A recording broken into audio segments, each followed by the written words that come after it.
November 11th, 1918. All across the Western Front, the clocks that were lucky enough to escape the 4 years of shelling chimed the 11th hour. And with that, the First World War came to an end. From 10 o'clock to 11, the hour for the cessation of hostilities, the opposed batteries simply raised hell. Not even the artillery prelude to our advance in the Argonne had anything on it. To an attempted advance was out of the question. It was not a barrage. It was a deluge. Nothing quite so electrical in effect as the sudden stop that came at 11 a.m. has ever occurred to me. It was 10:60 precisely, and the roar stopped like a motor car hitting a wall. The resulting quiet was uncanny in comparison. From somewhere far below ground, Germans began to appear. They clambered to the parapets and began to shout wildly. They threw their rifles, hats, bandoliers, bayonets, and trench knives toward us. They began to sing. Lieutenant Walter A. Davenport, 101st Infantry Regiment, U.S. Army.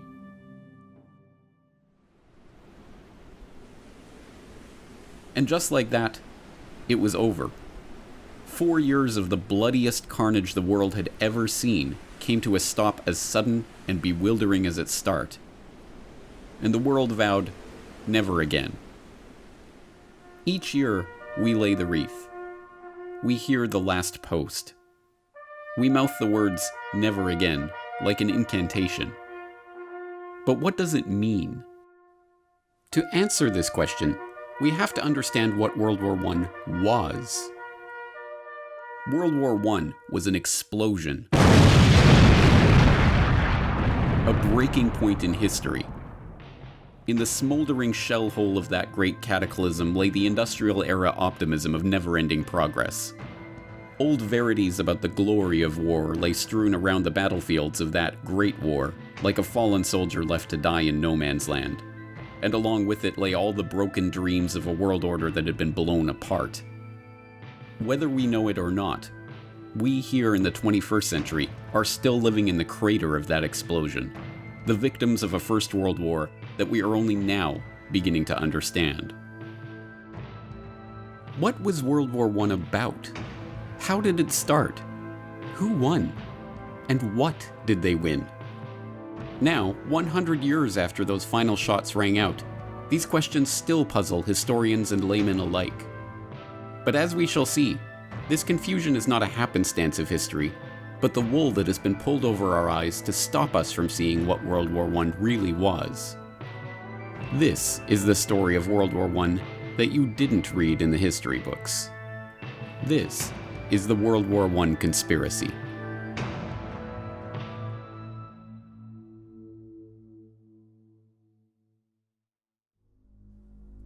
Part 1. To start a war. June 28, 1914. The Archduke Franz Ferdinand, heir to the Austro-Hungarian throne, and his wife Sophie are in Sarajevo for a military inspection. In retrospect, it's a risky provocation, like tossing a match into a powder keg. Serbian nationalism is rising, the Balkans are in a tumult of diplomatic crises and regional wars, and tensions between the Kingdom of Serbia and the Austro-Hungarian Empire are set to spill over. But despite warnings and ill omens, the royal couple's security is extremely lax. They board an open-top sports car and proceed in a 6-car motorcade along a pre-announced route. After an inspection of the military barracks, they head toward the town hall for a scheduled reception by the mayor. The visit is going ahead exactly as planned and precisely on schedule. And then, the bomb goes off.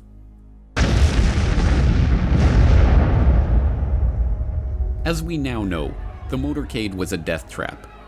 6 assassins lined the royal couple's route that morning, armed with bombs and pistols. The first 2 failed to act, but the third, Nedeljko Chabrinovic, panicked and threw his bomb into the folded back of the Archduke's convertible. It bounced off onto the street, exploding under the next car in the convoy. Franz Ferdinand and his wife, unscathed, were rushed onto the town hall, passing the other assassins along the route too quickly for them to act. Having narrowly escaped death, the Archduke called off the rest of his scheduled itinerary to visit the wounded from the bombing at the hospital. By a remarkable twist of fate, The driver took the couple down the wrong route, and, when ordered to reverse, stopped the car directly in front of the delicatessen where would-be assassin Gavrilo Princip had gone after having failed in his mission along the motorcade. There, 1.5 meters in front of Princip, was the Archduke and his wife. He took 2 shots, killing both of them. Yes, even the official history books, the books written and published by the winners, record that the First World War started as the result of a conspiracy. After all, it was, as all freshman history students are taught, the conspiracy to assassinate the Archduke Franz Ferdinand that led to the outbreak of war. That story, the official story of the origins of World War I, is familiar enough by now. In 1914, Europe was an interlocking clockwork of alliances and military mobilization plans that, once set in motion, ticked inevitably toward all-out warfare. The assassination of the Archduke was merely the excuse to set that clockwork in motion, and the resulting July crisis of diplomatic and military escalations led with perfect predictability to continental and, eventually, global war. In this carefully sanitized version of history, World War I starts in Sarajevo on June 28, 1914. But this official history leaves out so much of the real story about the build-up to war that it amounts to a lie. But it does get one thing right. The First World War was the result of a conspiracy. To understand this conspiracy, we must turn not to Sarajevo and the conclave of Serbian nationalists plotting their assassination in the summer of 1914, but to a chilly drawing room in London in the winter of 1891. There, 3 of the most important men of the age, men whose names are but dimly remembered today, are taking the first concrete steps toward forming a secret society that they have been discussing amongst themselves for years. The group that springs from this meeting will go on to leverage the wealth and power of its members to shape the course of history, and, 23 years later, will drive the world into the first truly global war. Their plan reads like outlandish historical fiction. They will form a secret organization dedicated to the extension of British rule throughout the world and the ultimate recovery of the United States of America as an integral part of a British empire. The group is to be structured along the lines of a religious brotherhood. The Jesuit order is repeatedly invoked as a model, divided into 2 circles. An inner circle, called the Society of the Elect, who are to direct the activity of the larger outer circle, dubbed the Association of Helpers, who are not to know of the inner circle's existence. British rule and inner circles and secret societies. If presented with this plan today, many would say it was the work of an imaginative comic book writer. But the 3 men who gathered in London that winter afternoon in 1891 were no mere comic book writers. They were among the wealthiest and most influential men in British society, and they had access to the resources and the contacts to make that dream into a reality. Present at the meeting that day, William T. Stead, famed newspaper editor whose Pall Mall Gazette broke ground as a pioneer of tabloid journalism, and whose Review of Reviews was enormously influential throughout the English-speaking world. Reginald Brett, later known as Lord Esher, an historian and politician who became friend, confidant, and advisor to Queen Victoria, King Edward VII, and King George V, and who was known as one of the primary powers behind the throne of his era. And Cecil Rhodes, the enormously wealthy diamond magnate whose exploits in South Africa and ambition to transform the African continent would earn him the nickname of Colossus by the satirists of the day. But Rhodes's ambition was no laughing matter. If anyone in the world had the power and ability to form such a group at the time, it was Cecil Rhodes. Richard Grove, historical researcher and author, tragedyandhope.com. Cecil Rhodes also was from Britain. He was educated at Oxford, but he only went to Oxford after he went to South Africa. He had an older brother. He follows him to South Africa. The older brother was working in the diamond mines, and by the time Rhodes gets there, he's got a setup, and his brother says, I'm going to go off and dig in the gold mines. They just found gold. And so he leaves Cecil Rhodes, his younger brother, who's like in his 20s, with this whole diamond mining operation. Rhodes then goes to Oxford, comes back down to South Africa, with the help of Lord Rothschild, who had funding efforts behind De Beers and taking advantage of that situation. And from there, they start to use there's no other term than slave labor, which then turns in later to the apartheid policy of South Africa. Well, Rhodes was particularly important because in many ways, at the end of the 19th century, he seriously epitomized where capitalism was, where wealth really lay. Jerry Docherty, World War I scholar and co-author of Hidden History, The Secret Origins of the First World War. Rhodes had the money and he had the contact. He was a great Rothschild man, and his mining wealth was literally uncountable. He wanted to associate himself with Oxford because Oxford gave him the kudos of the university of knowledge, of that kind of power. And in fact, that was centered in a very secretive place called All Souls College. Still, you'll find many references to All Souls College and people behind the curtain and such phrases, power behind thrones. Rhodes was centrally important in actually putting money up in order to begin to gather together like-minded people of great influence. Rhodes was not shy about his ambitions, and his intention to form such a group were known to many. Throughout his short life, Rhodes discussed his intentions openly with many of his associates who, unsurprisingly, happened to be among the most influential figures in British society at that time. More remarkably, this secret society, which was to wield its power behind the throne, was not a secret at all. The New York Times even published an article discussing the founding of the group in the April 9, 1902 edition of the paper, shortly after Rhodes's death. The article, headlined "Mr. Rhodes's Ideal of Anglo-Saxon Greatness," and carrying the remarkable subhead, "He believed a wealthy secret society should work to secure the world's peace and a British-American federation," summarized this sensational plan by noting that Rhodes's idea for the development of the English-speaking race was the foundation of a society copied, as to organization, from the Jesuits. Noting that his vision involved uniting the United States Assembly and our House of Commons to achieve the peace of the world, the article quotes Rhodes as saying, "The only thing feasible to carry out this idea is a secret society gradually absorbing the wealth of the world." This idea is laid down in black and white in a series of wills that Rhodes wrote throughout his life. Wills that not only laid out his plan to create such a society and provided the funds to do so, but, even more remarkably, were collected in a volume published after his death by co-conspirator William T. Stead. Rhodes also left his great deal of money, not having any children, not having married, dying at a young age, left it in a very well-known last will and testament, of which there were several different editions, naming different benefactors, naming different executors.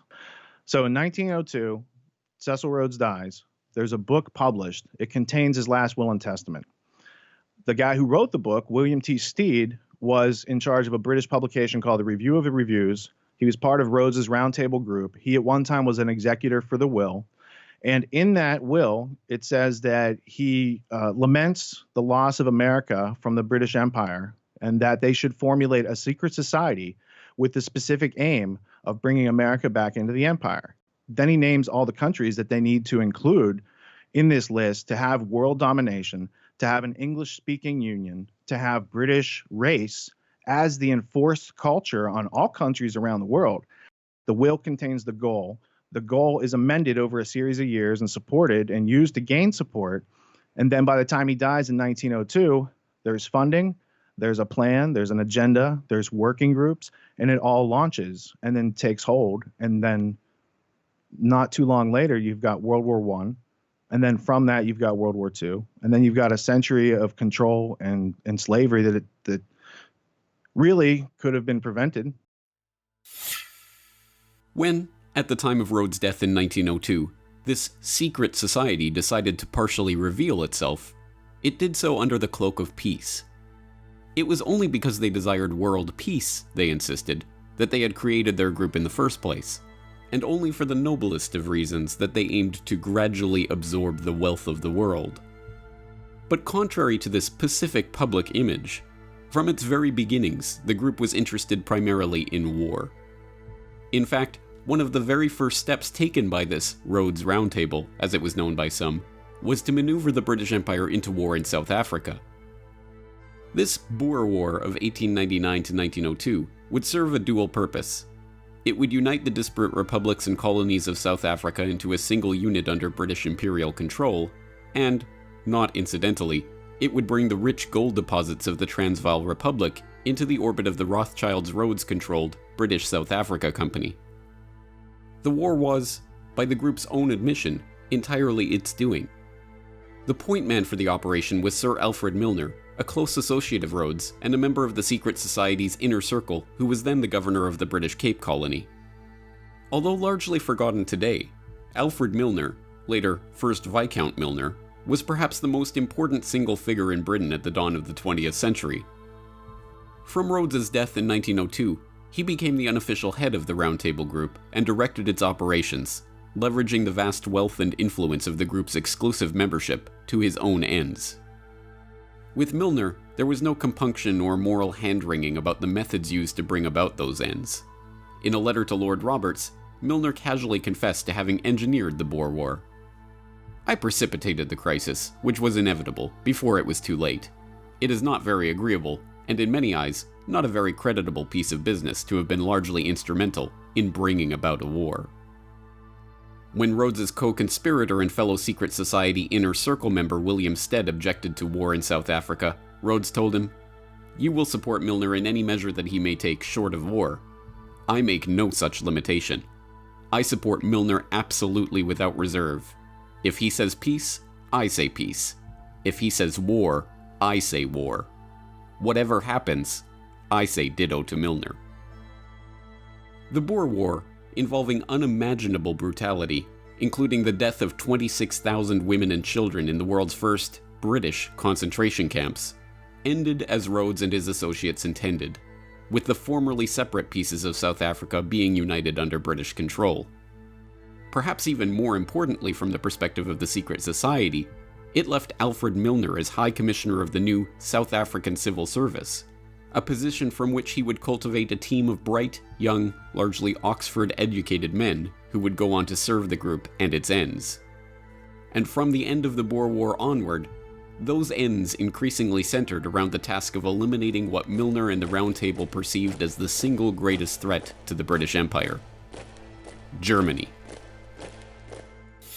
So in the start, it was influence, people who could influence politics, people who had the money to influence statesmen, and the dream of actually crushing Germany. This was the basic mindset of this group as it gathered together.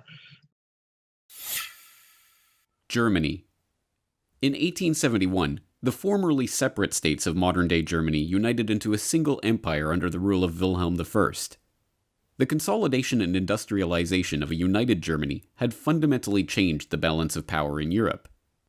By the dawn of the 20th century, the British Empire found itself dealing not with its traditional French enemies or its long-standing Russian rivals for supremacy over Europe, but the upstart German Empire. Economically, technologically, even militarily, if the trends continued, it would not be long before Germany began to rival and even surpass the British Empire. For Alfred Milner and the group he had formed around him out of the old Rhodes Round Table Society, it was obvious what had to be done. To change France and Russia from enemies into friends as a way of isolating and, eventually, crushing Germany. Peter Hoff, author of The Two Edwards, How King Edward VII and Foreign Secretary Sir Edward Grey Fomented the First World War. Yes, well, from the British perspective, Germany, after their unification in 1871, they became very strong very quickly. And this, over time, just worried the British more and more. They began to think that Germany represented a challenge to their world hegemony. And they came slowly but surely. They came to the decision that Germany must be confronted, just as they had come to the same decision with regard to other countries, Spain, Portugal, and especially France. And now Germany. German finished goods were marginally better than those of Britain. They were building ships that were marginally better than those of Britain. And all of this, British leaders slowly came to the decision that Germany needed to be confronted while it was still possible to do so. It might not be possible to do so if they waited too long. And so this is how the decision crystallized. Germany, I think that Britain might possibly have accepted the German ascendance, but they had something that was close at hand. Then that was the Franco-Russian alliance, and they thought if they could hook in with that alliance, then they had the possibility of defeating Germany quickly and without too much trouble. And that is basically what they did. But crafting an alliance with two of Britain's biggest rivals and turning public opinion against one of its dearest continental friends was no mean feat. To do so would require nothing less than for Milner and his group to seize control of the press, the military, and all the diplomatic machinery of the British Empire. And so that's exactly what they did. The first major coup occurred in 1899, while Milner was still in South Africa launching the Boer War. That year, the Milner Group ousted Donald Mackenzie Wallace, the director of the Foreign Department at the Times, and installed their man, Ignatius Valentine Chiral. Chiral, a former employee of the Foreign Office with inside access to officials there, not only helped to ensure that one of the most influential press organs of the empire would spin all international events for the benefit of the secret society, but he helped to prepare his close personal friend, Charles Harding, to take on the crucial post of ambassador to Russia in 1904, and, in 1906, the even more important post of permanent undersecretary at the Foreign Office. With Harding, Milner's group had a foot in the door at the British Foreign Office.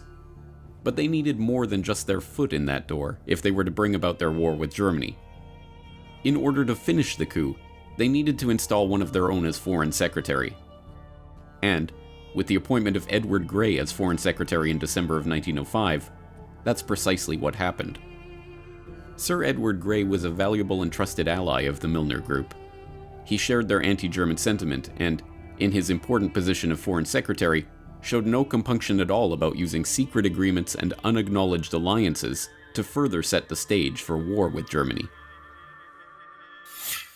Well, he became a Foreign Secretary in 1905, I believe, and the Foreign Secretary in France was, of course, Delcasse.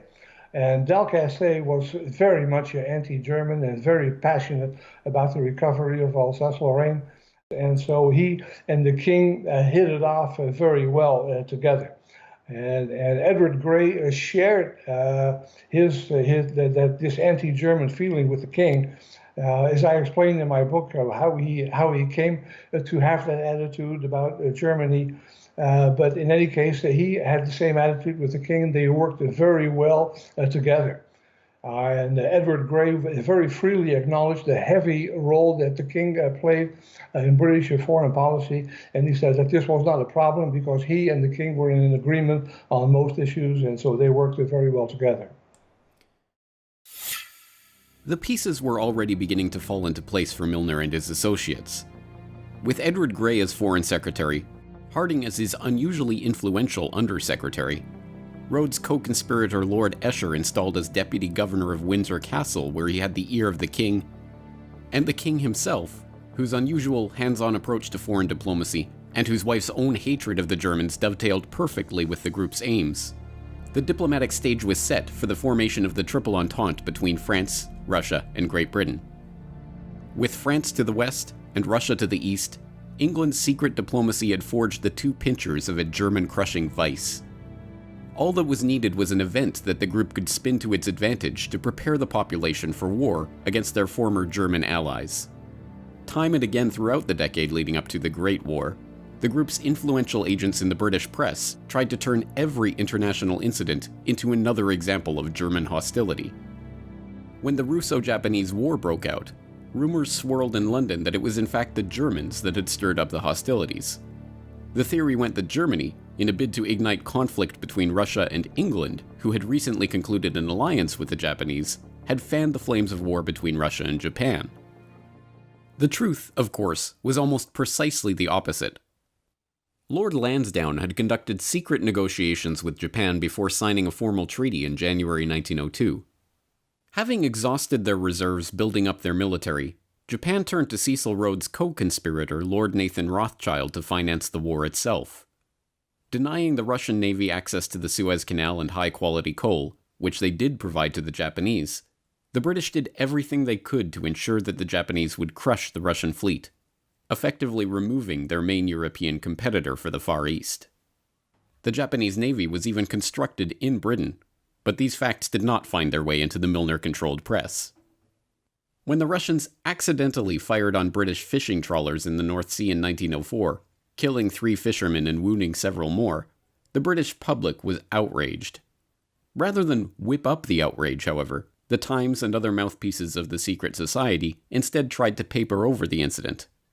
Meanwhile, the British Foreign Office outrageously tried to blame the incident on the Germans, kicking off a bitter press war between Britain and Germany. The most dangerous provocations of the period centered around Morocco, when France, emboldened by secret military assurances from the British and backed up by the British press, engaged in a series of provocations, repeatedly breaking assurances to Germany that Morocco would remain free and open to German trade. At each step, Milner's acolytes, both in government and in the British press, cheered on the French and demonized any and every response from the Germans, real or imagined. Given that we're living in a world of territorial aggrandizement, there was a concocted incident over Morocco, and the allegation that Germany was secretly trying to take over the British-French influence in Morocco, and that literally was nonsense. But it was blown up into an incident, and people were told, prepare. You had better prepare yourself for the possibility of war, because we will not be dictated to by that Kaiser person over in Berlin. One of the incidents, which I would need to make reference to get the date perfectly right, referred to a threat. Well, it was portrayed as a threat. It was no more than a threat than a fly would be if it came into your room at the present moment, of a gunboat sitting off the coast of Africa. And it was purported that this was the sign that, in fact, Germany was going to have a deep water port, and they were going to use it as a springboard to interrupt British shipping. When we researched it, Jim and I discovered that the size of that so-called gunboat was physically smaller than the King of England's royal yacht. But history has portrayed this as a massive threat to the British Empire and its masculinity, if you like, because that's how they saw themselves. Ultimately, the Moroccan crises passed without warfare because, despite the best efforts of Milner and his associates, cooler heads prevailed. Likewise, the Balkans descended into warfare in the years prior to 1914, but Europe as a whole didn't descend with them. But, as we well know, the members of the Round Table in the British government, in the press, in the military, in finance, in industry, and in other positions of power and influence eventually got their wish. Franz Ferdinand was assassinated, and within a month, the trap of diplomatic alliances and secret military compacts that had been so carefully set was sprung. Europe was at war. In retrospect, the machinations that led to war are a masterclass in how power really operates in society. The military compacts that committed Britain, and ultimately the world, to war had nothing to do with elected parliaments or representative democracy. When Conservative Prime Minister Arthur Balfour resigned in 1905, deft political manipulations ensured that members of the Round Table, including Herbert Henry Asquith, Edward Grey, and Richard Haldane, 3 men who Liberal leader Henry Campbell Bannerman privately accused of Milner worship, seamlessly slid into key posts in the new Liberal government and carried on the strategy of German encirclement without missing a step. In fact, the details of Britain's military commitments to Russia and France, and even the negotiations themselves, were deliberately kept hidden from members of parliament and even members of the cabinet who were not part of the secret society. It wasn't until November 1911, a full 6 years into the negotiations, that the cabinet of Prime Minister Herbert Henry Asquith started to learn the details of these agreements that had been repeatedly and officially denied in the press and in Parliament. This is how the cabal functioned.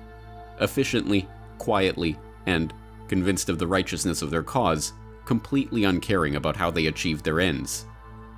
It is to this clique, not to the doings of any conspiracy in Sarajevo, that we can attribute the real origins of the First World War, with the 9 million dead soldiers and 7 million dead civilians that lay piled in its wake. But for this cabal, 1914 was just the start of the story. In keeping with their ultimate vision of a united Anglo-American world order, the jewel in the crown of the Milner Group was to embroil the United States in the war, to unite Britain and America in their conquest of the German foe. Across the Atlantic, the next chapter in this hidden history was just getting underway. Next time on the World War I Conspiracy. It would be folly for this country to sacrifice itself to the frenzy of ancient hatred. This is false history. It's not even acceptable to call it fake news. It's just disgusting. Things that could have been avoided but were let happen, made sellable by Wilson to the public. Inside the White House, President Woodrow Wilson conferred with advisors and signed the proclamation of war against Germany.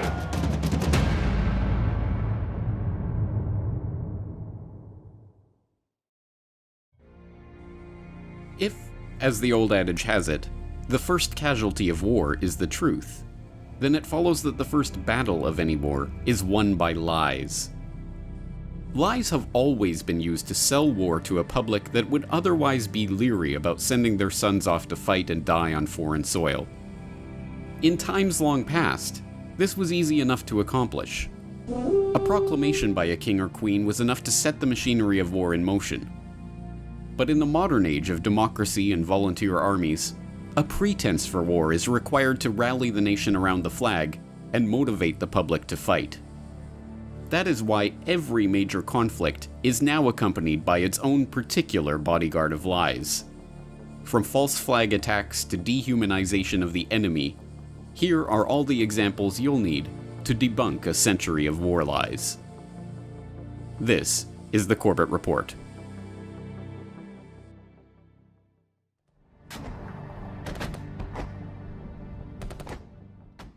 In 1915, the RMS Lusitania, a British ocean liner en route from New York to Liverpool, was sunk by a German U-boat 11 miles off the coast of Ireland. The ship's sinking, which resulted in the death of 128 of the 139 Americans aboard, became a symbol of German evil and helped psychologically prepare the US public for their country's eventual entry into World War I. But every facet of the story of the Lusitania, as it has been presented to the public, was a deliberate lie or a lie by omission. The boat was not a purely civilian vessel carrying 3,813 40-pound unrefrigerated containers of cheese and 696 containers of butter, as the official manifest held, but gun cotton, in keeping with the shipment's stated destination, the Royal Navy's weapons testing establishment. It was not sunk by the German torpedo boat, but by secondary explosions from the munitions the ship was illegally carrying. It was not the victim of a cowardly German surprise attack. The German embassy placed a warning notice about the Lusitania in 50 American newspapers right next to Cunard's own listings. And the American ambassador to England at the time, Walter Hines Page, wrote to his son 5 days before the ship was sunk, asking, "If a British liner full of American passengers be blown up, what will Uncle Sam do? That's what's going to happen." So what did the official cover-up of the incident conclude? That the dastardly Germans had waged a perfidious sneak attack on an innocent peace boat, of course. And the rest, as they say, is history.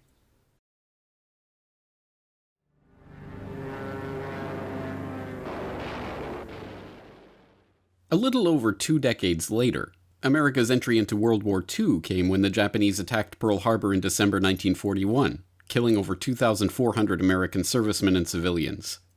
But far from an unprovoked sneak attack, as the official government-approved history would have you believe, Pearl Harbor is best understood as a conspiracy to motivate the American public for war by first provoking and then allowing a Japanese strike on American targets.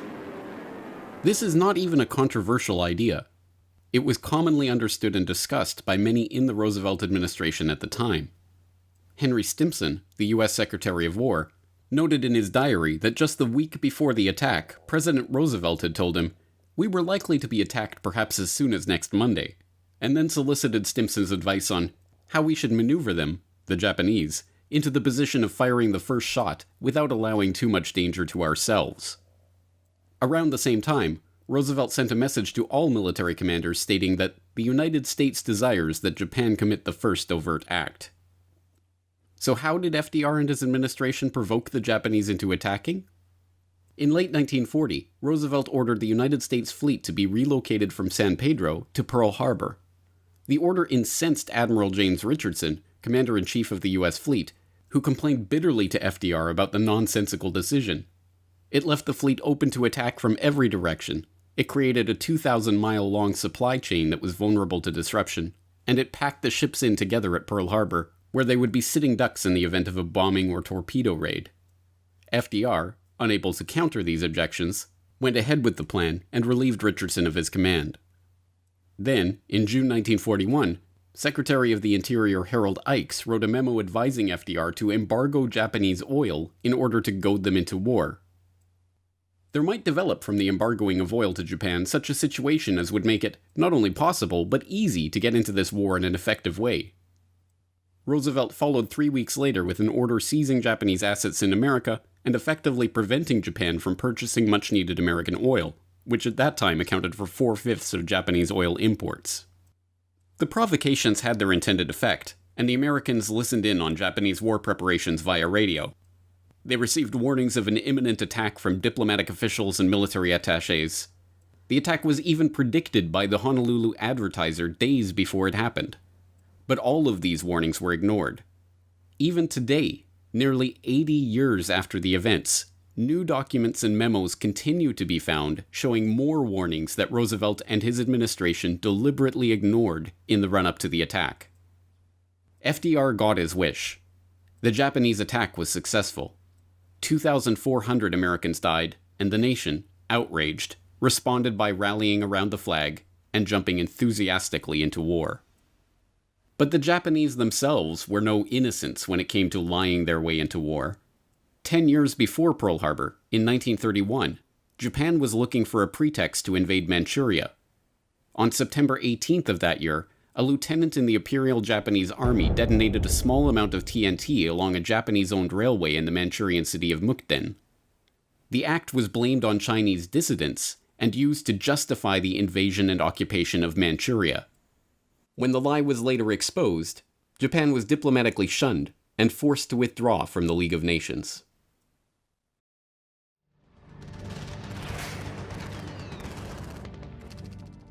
The League of Nations fell apart precisely for its inability to prevent World War II. Its successor organization, the United Nations, engaged in its own war lies shortly after its creation to ensure that it would not meet the same fate. The Korean War, waged under the UN flag and sold to the public as a virtuous mission to save the South from the North's communist aggression, was on its face a war that should never have happened. The division of Korea into North and South was not the organic decision of the Korean people, but a plan that originated in an article in 1944 in Foreign Affairs, the journal of the Council on Foreign Relations, which suggested dividing the country up and putting its administration in the hands of the Allies, including the Soviets. When the newly founded UN put that plan into action in 1945, Korea was arbitrarily divided along the 38th parallel, with the US administering the South and the Soviet Union administering the North. Neither was the war itself the organic result of decisions taken by the Korean people. In 1949, Owen Lattimore, a member of the Carnegie and Rockefeller-funded Institute for Pacific Relations and an advisor to the State Department on East Asian issues, wrote, "The thing to do is let South Korea fall, but not to let it look as if we pushed it. In a speech at the National Press Club the following year, Secretary of State Dean Acheson placed Korea outside of the US's defense perimeter of the Pacific, stating that any attack that took place outside of that perimeter would have to be dealt with under the Charter of the United Nations. Taking this as a green light, the North Koreans, heavily fortified and equipped with Soviet military aid, invaded the South.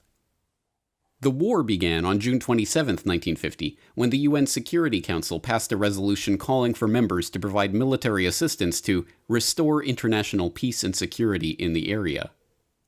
The Soviet Union, being a veto-wielding member of the Council, could have vetoed the resolution and prevented the UN from engaging in the war, but they abstained from the vote altogether. When General MacArthur, leading the UN forces, managed to repel the North right to the Chinese border, he was prevented from completing the mission by Truman, who would not authorize any operations north of the Soviet-held 38th parallel unless there was no chance of confrontation with either Chinese or Soviet forces. MacArthur, shocked by this development, wrote in a letter years later, "Such a limitation upon the utilization of available military force to repel an enemy attack has no precedent either in our own history or, so far as I know, in the history of the world. To me, it clearly foreshadowed the tragic situation which has since developed and left me with a sense of shock I had never before experienced in a long life crammed with explosive reactions and momentous hazards." In the end, the bloody Korean conflict ended not with a peace deal, but a ceasefire. Not with the reunification of the Korean peninsula, but with the establishment of a demilitarized zone to keep them separated. Nearly 3 million civilians died during the fighting, and the country was torn to pieces, all in the name of a military action under the UN flag that should never have escalated into war in the first place.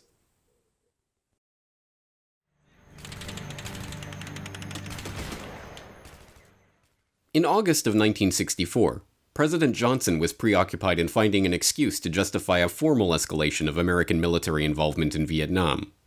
That excuse came on August 2nd when the USS Maddox, a destroyer supposedly on a peaceful mission in international waters, reported a surprise attack from North Vietnamese torpedo boats in the Gulf of Tonkin. Just 2 days later, it reported another attack. Johnson responded by launching retaliatory strikes and signing the Gulf of Tonkin Resolution, thus formally launching the Vietnam War. Years later, it was revealed that the story of the Maddox II had been a tissue of lies. The Maddox was not peacefully drifting near Vietnamese waters, minding its own business. It was part of a covert electronic warfare campaign assisting the South Vietnamese in launching attacks on the North. It had not been attacked out of the blue on August 2nd as originally reported, but in fact had fired first. And, as even the NSA's own internal publication, made available to the public for the first time 40 years after the incident, concluded, the second attack on August 4th had never taken place at all. But these were mere details, and just like the facts about the Lusitania and Pearl Harbor, these details were suppressed long enough for the event to have its intended effect, rallying the public for war.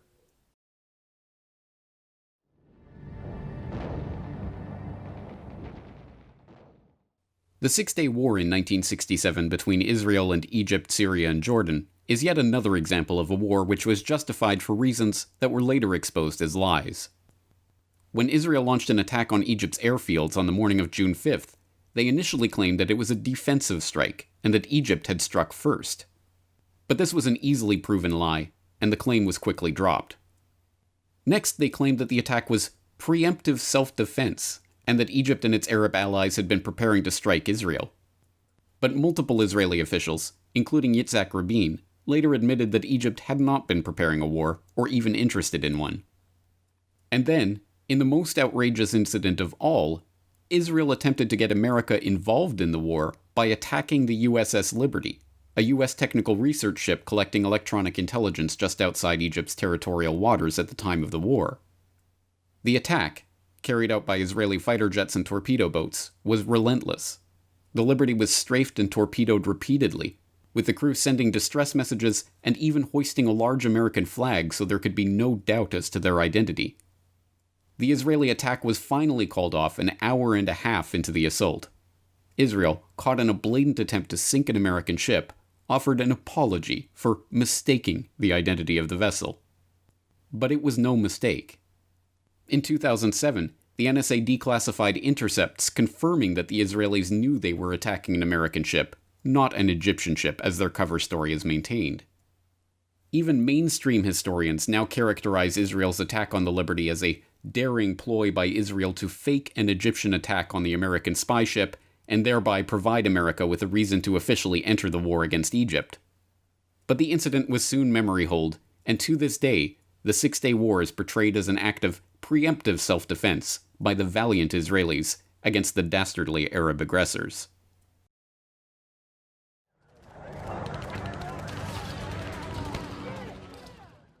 By the 1990s, the post-Vietnam public was growing increasingly wary of calls for war in far-flung corners of the world in countries many had never heard of. And so it was that in 1990, when the politicians and their deep state controllers required the American public to be motivated to wage war against Iraq for its invasion of Kuwait, they hired a literal PR firm to sell an even more brazen set of lies to Joe Sixpack and Jane Soccer Mom. The most famous of these lies revolved around Nayira, a young Kuwaiti girl who sparked international headlines for her shocking testimony before the Congressional Human Rights Caucus in October 1990. In a tear-stained speech, she told a harrowing story of the horrors she witnessed being committed by Iraqi soldiers at a Kuwaiti hospital where she was volunteering. The second week after an invasion, I volunteered at the Al-Adan hospital with 12 other women who wanted to help as well. I was the youngest volunteer. The other women were from 20 to 30 years old. While I was there, I saw the Iraqi soldiers come into the hospital with guns. They took the babies out of the incubators, and left the children to die on the cold floor. It's difficult today to understand just how important this testimony was in setting the tone of the debate about whether America should commit military forces to defend Kuwait. It was reported breathlessly on the evening news, and it was repeated by President Bush on not one or two occasions, but 6 separate times in the lead-up to war. Babies pulled from incubators and scattered like firewood across the floor. And they had kids in incubators, and they were thrown out of the incubators so that Kuwait could be systematically dismantled.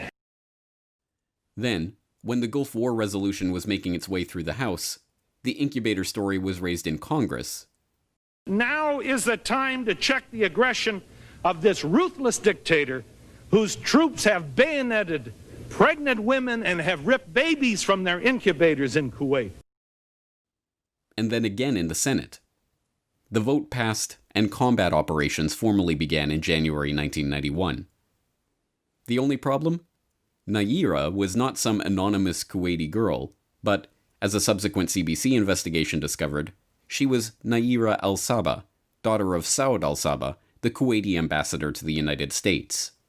Her testimony had been written for her by Hill & Knowlton, a PR company hired by the Kuwaiti government-supported AstroTurf organization, the Citizens for a Free Kuwait, to help sell the Gulf War.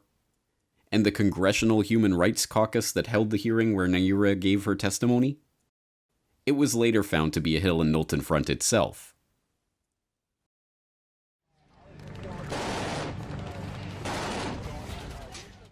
As everyone knows by now, the second Gulf War in 2003 was also built on lies. We all remember the lies about Saddam's WMDs and the way that story was sold to the public by Colin Powell at the UN. But this time, the media took the driver's seat in the campaign to sell the war to the public. The New York Times led the way with Judith Miller's now infamous reporting on the Iraqi WMD story, now known to have been based on false information from untrustworthy sources. But the rest of the media quickly fell into line, with the NBC Nightly News asking, what precise threat Iraq and its weapons of mass destruction pose to America? And Time debating whether Hussein was making a good faith effort to disarm Iraq's weapons of mass destruction. Reports about chemical weapon stashes were reported on before they were confirmed, although headlines boldly asserted their existence as indisputable fact. And any media personality that showed skepticism about the claims being made, even wildly popular ones like Phil Donahue, host of MSNBC's then highest-rated program, were summarily removed from the air.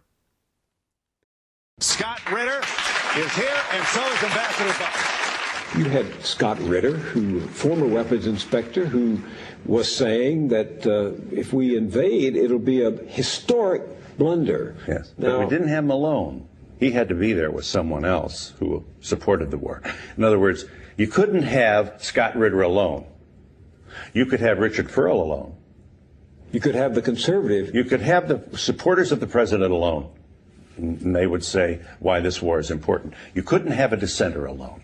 Our producers were instructed to feature 2 conservatives for every liberal. You're kidding. No, this is absolutely instructed true. From above? Yes. We now know that, in fact, the stockpiles did not exist, and the administration premeditatedly lied the country into yet another war. But the most intense opposition the Bush administration ever received over this documented war crime was some polite correction on the Sunday political talk show circuit.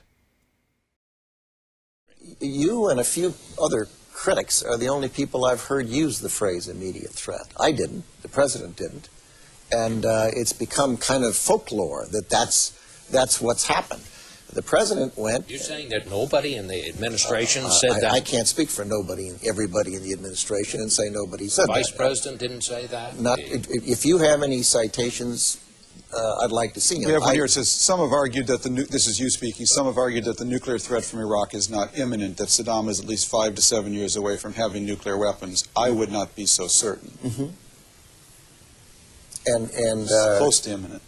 Well, I've tried to be precise and I've tried to be accurate. No terrorist state poses a greater or more immediate threat to the security of our people and the stability of the world than the regime of Saddam Hussein in Iraq. Mm-hmm.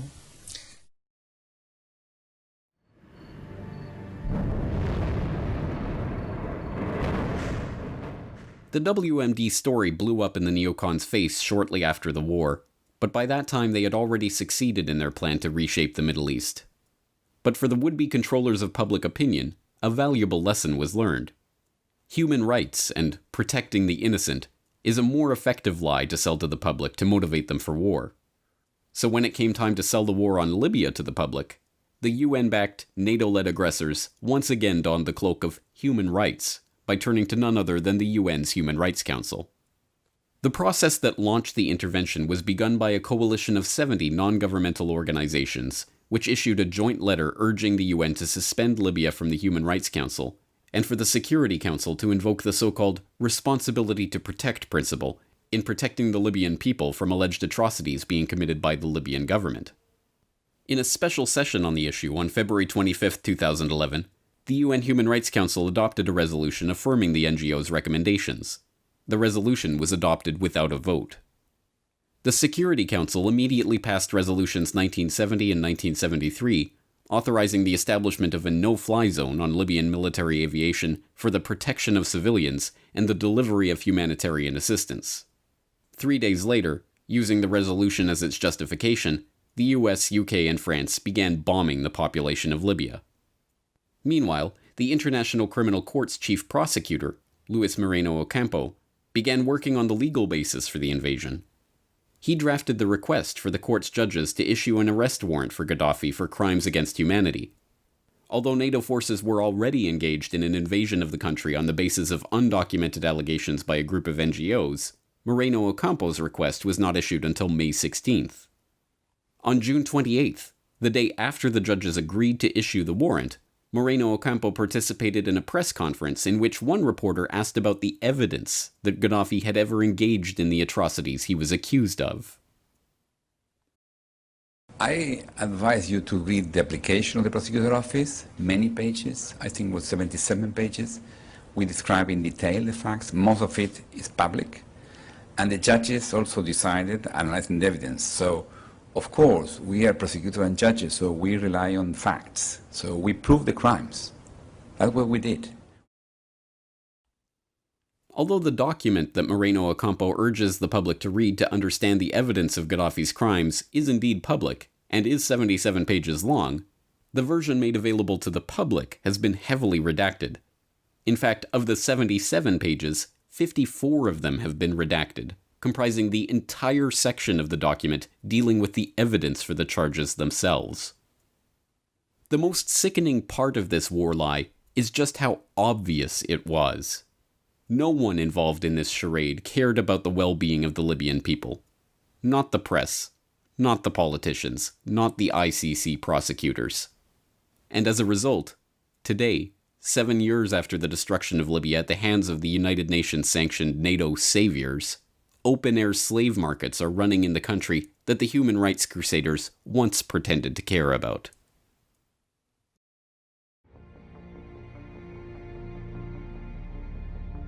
False flags, provocateur conflicts, fake news, and fake human rights crusades. Throughout the last century, a host of methods have been employed to keep the public playing the military-industrial complex's game. And over that century, the blood of untold millions has flowed as a direct result of these war lies. Truth is the first casualty of war, as they say. But if we desire peace, then we must confront the liars with our knowledge of these war lies. And armed with this truth, the public finally stands a chance of stopping the next war before the warmongers can conjure it into existence.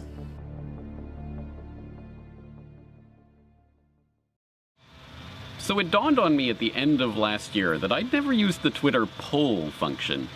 And I thought to myself, what better way to use the poll function than to engage in that holy sacrament of the statist religion, election. Yes, have a vote. Everyone likes voting. It gives them the illusion of control, right? So, the Corbett Report held a Twitter vote, and it was a glorious dumpster fire. Now, the three choices that I offered people are the three choices that you get in most elections in most polities around the world, i.e. choice, basically the same choice, and a hipsterish alternative. Welcome to every vote that's ever taken place in history, to one form or another, to one extent or another. It's always the same, isn't it? Selection. They cloak themselves in whatever cloak looks good to the public, and then they uncloak themselves after they get into power. It happens again and again and again and again and again. From Syriza in Greece to everyone else, they all betray whoever voted them into power for whatever transitory reasons. That was the point. And so I'm glad that this selection became a dumpster fire of sorts, because that's exactly what it was intended to do. That's what all selections are intended to do. Remember, the real power is not in voting harder. The real power is in taking matters into your own hand, deciding what you will do each and every day. You vote every single day with how you choose to spend your time, what you spend your money on, who you befriend and who you shun. All of that is your vote that you make every day. And those are the votes that matter, not casting ballots for a politician. Anyway, I'll leave the link in the show notes so you can explore that little Twitter poll. Thought it was a funny little experiment that I wanted to share with all of you. That's going to do it for today from the sunny climes of Western Japan. James Corbett, CorbettReport.com.